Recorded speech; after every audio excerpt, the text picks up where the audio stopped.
rahsia puasa kepada manusia. Ramadan Al-Mubarak, Ramadan bulan yang penuh berkat, diwajibkan kepada kita manusia berpuasa sebagaimana firman Allah dalam ayat 183 surah Al-Baqarah yang berbunyi, A'udzubillahi minasyaitonirrajim, ya ayyuhalladzina amanu kutiba alaikumusyiyamu kama kutiba alal ladzina min qablikum la'allakum tattaqun. Kenapa puasa ini diwajibkan? Kerana ada beberapa rahsia besar yang tersembunyi yang perlu kita ketahui, yang terdapat dalam amalan berpuasa. Sebab itulah Allah mewajibkan kepada kita sebagai umat manusia berpuasa.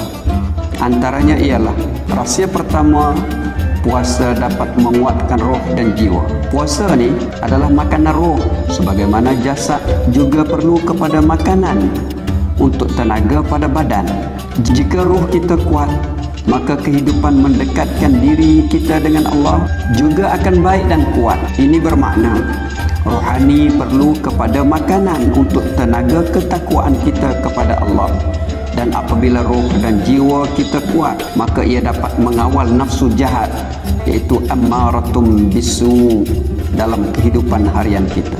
Rahsia yang kedua berpuasa juga. Dengan puasa kita dapat menstabilkan kesihatan badan atau jasad, di mana pergerakan usus ataupun kerja-kerja usus mencerna makanan juga dapat rehat seketika. Kalau kita tidak puasa, sentiasa makan dan minum, bila lagi untuk usus dan perut kita berehat. Begitu juga dengan jantung kita yang kuat bekerja.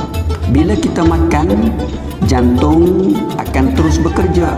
Puasalah satu-satunya peluang untuk kita beri laluan kepada jantung kita perlahan dan berehat.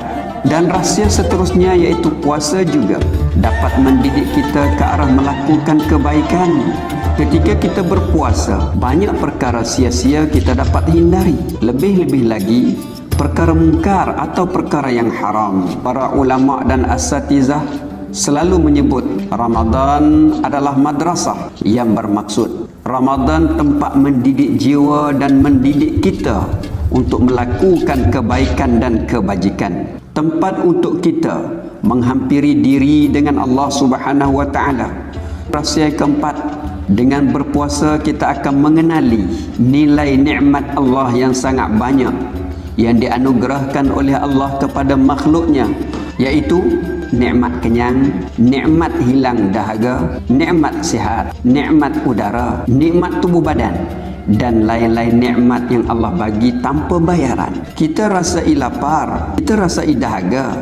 Dengan berpuasa, kita mengetahui lapar dan dahaga itu adalah perkara yang tidak diingini oleh setiap manusia. Jadi, dengan kita berpuasa, kita dapat menilai kehebatan dan kebesaran Allah terhadap nikmat Allah kepada kita. Rahsia yang kelima, dengan berpuasa juga kita dapat merasai penderitaan dan kesengsaraan yang dialami oleh orang lain yang sentiasa lapar dan dahaga, yang tiada makanan untuk dijamah dan tiada air untuk dihirup.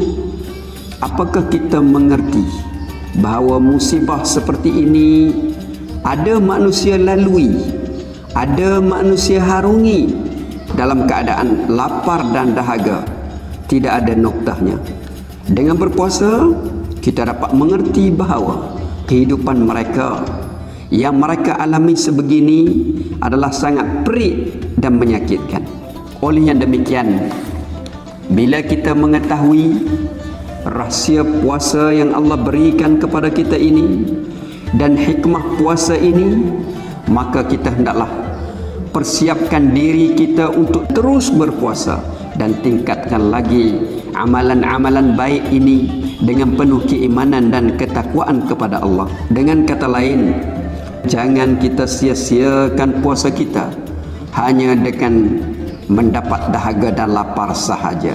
Kita perlu mengisi amalan-amalan lain yang dapat mendekatkan diri kepada Allah, agar puasa kita dinilai dengan harga yang mahal oleh Allah Subhanahu wa taala. Mudah-mudahan kita termasuk dalam golongan la'allakum tuflihun, la'allakum turhamun, dan seterusnya. Kita termasuk dalam golongan manusia yang Allah redai. Wallahu alam. Wassalamualaikum.